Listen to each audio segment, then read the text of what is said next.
আজ রাতে পশ্চিমবঙ্গের বেশিরভাগ জেলাতে প্রচণ্ড ঝড় বৃষ্টিপাত হতে পারে, এমনই কিন্তু জানাচ্ছে আলিপুর আবহাওয়া দপ্তর। তো ফ্রেন্ডস, কোন কোন জেলাতে প্রচণ্ড ঝড় বৃষ্টিপাত হতে পারে এই ভিডিওতে আপনাদেরকে বিস্তারিতভাবে জানিয়ে দেব। অবশ্যই ভিডিওটি শেষ পর্যন্ত দেখবেন। তার আগে আপনাদের কাছে ছোট্ট একটি রিকোয়েস্ট করছি, আপনি যদি আমাদের এই ফেসবুক পেজটিকে এখনও ফলো করে না থাকেন তবে এইরকমই নতুন নতুন ভিডিও সবার আগে দেখার জন্য অবশ্যই ফলো করে নেবেন।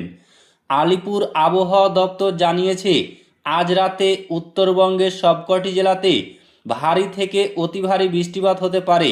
সেই জেলাগুলি হলো দার্জিলিং, কালিম্পং, জলপাইগুড়ি, আলিপুরদুয়ার, কোচবিহার, মালদা, উত্তর দিনাজপুর ও দক্ষিণ দিনাজপুরে।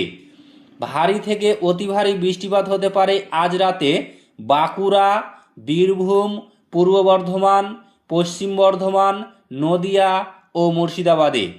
আজ রাতে হালকা থেকে মাঝারি ধরনের বৃষ্টিপাত হতে পারে কলকাতা, হাওড়া, হুগলি, উত্তর চব্বিশ পরগনা, দক্ষিণ চব্বিশ পরগনা, পুরুলিয়া ও মেদিনীপুর জেলাতে।